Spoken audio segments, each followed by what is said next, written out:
Hello everybody, welcome back to the channel. Of course, I'm Sean, and today I want to talk about the feeling, the energy, and how different things are now that the last few shows that we've seen from WWE and AEW and WrestleMania as well, the empty arena. That's exactly what I want to discuss today, and I want your thoughts as well, so put them below. So yeah, first off, I do want to give the WWE credit for at least putting on a show during these uncertain times. But one of the things that I do want to highlight, professional wrestling first and foremost is a sport that's kind of based on the reaction, and if anything, it's just like Broadway, music, things like that, to where really it's really a give and take of the performer in the audience, and everything's really, as you guys know, you've been watching, all the matches are kind of based on that, and you can even see matches go different ways based on how the crowd is reacting. So it's different for me. I've been watching 15 plus years. This is the first time I've really seen an empty arena, besides the Mankind and the Rock match there at Halftime Heat long time ago.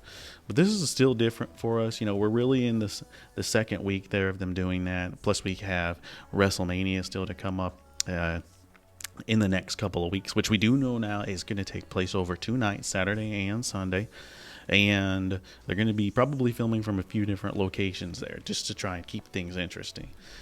So one thing from this SmackDown that I do want to call out, of course, they began things. They started out with the tag team female matchup. Bayley, Alexa Bliss was there, Nikki Cross, and overall it was a good match. But one thing I do want to say is we caught them slipping internationally, because there is a segment when they went to commercial break, and Bayley and Alexa and Nikki, they all stopped in the ring, and so not a good look there. Just because fans aren't there doesn't mean they do need to stop.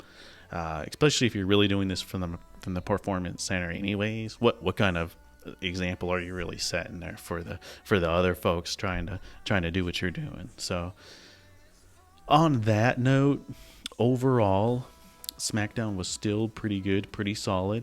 To take up some space, they actually threw in a pay-per-view match. It was the Tag Team Championship from the Elimination Chamber. I thought that was a good supplement and a good way to kind of take up some time, because you got to think, back when they aired this, they only had 48 to 72 hours to even prepare for shooting in an empty arena here, and so it's a little bit difficult. And again, I give them credit. So this first SmackDown though was a little bit rough because they were still trying to play to the crowd. The crowd's not there, and quite honestly, professional wrestling is a little bit, I love it to death, but it can be silly at times. And when there's no crowd and you're portraying yourself to the crowd still, it kind of amplifies that silliness there. So they learned from it, because you saw Raw that next week, and it was still kind of the same, but there were instances where they stopped playing to the crowd, and they were a little bit more how you say, tongue-in-cheek, and which they were on the first SmackDown too, but I'm just saying it was a little bit more the segments transitioned a little bit better there, especially with the Byron Saxton beer bash and him getting kicked where the sun don't even think about shining from Stone Cold. So good show for what I can see as a viewer. Now, do want to highlight with WWE, they did learn from AEW, which I do want to talk about right now, because AEW knocked it out of the park. If you didn't know what was going on, you wouldn't have even known what was going on, because these guys, they didn't talk about it. First thing they went to was kind of like that silhouette, big net type of dramatic feel with Cody in the center of the ring. They had the shot from the top of the Daily's place, zoom in on him with just a spotlight. The crowd was covered up in black, so a nice touch too, because the WWE said it was well lit and you could see every empty chair there, so just kind of stood out even more. But in this case, things were really blacked out at first, and he got everybody motivated and like we were going to push through this. And so I really like that. And it seemed like a little bit more of a serious approach to it, as far as storylines were still there, and they didn't like harp on the empty crowd. And actually, they even had their talent in the crowd, and they were gambling and talking junk and just having a good time with the wrestlers in the ring. And I thought that was a decent touch to have something. It's like I said in my last video, I would have at this point taken plants to be there.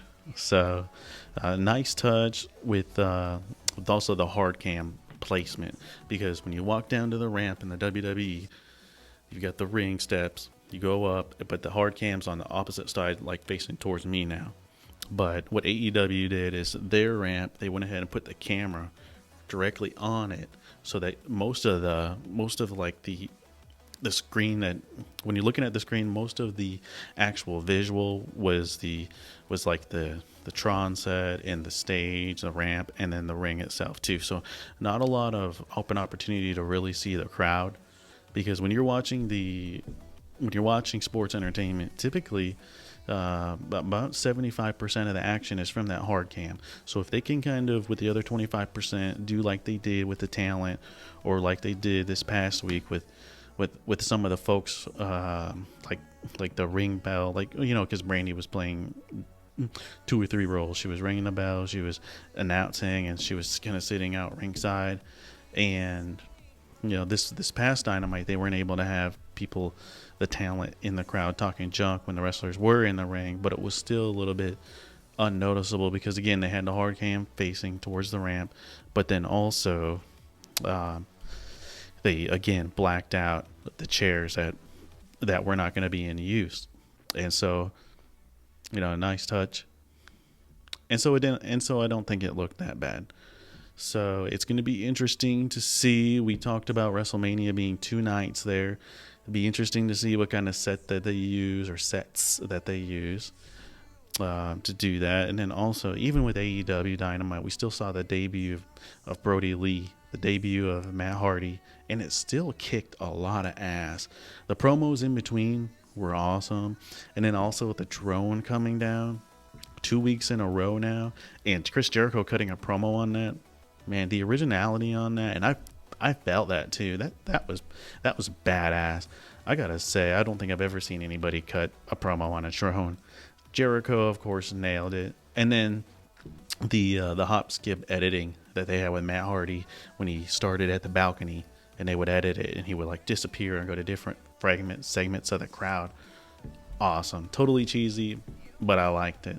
And I can't wait to see what AEW has in plan going forward. From what I hear, they're doing a lot more, you know, a few tapings. Of course, they taped Dark and Dynamite, but I heard that they were trying to tape even more and more, just like the WWE is doing, just in case those those stuck in place orders get confirmed there. I'm going to keep everybody in the loop, so don't worry about that. And also, if you haven't done so already, make sure to subscribe to the channel, like the video. It really does help us out a lot, and push the bell there for notifications, so next time we upload a video here, you are informed. And I can't wait to pump out some more content for you guys, and kind of find out the news as well. So remember, this is a community. We got plenty of more pro wrestling news coming up.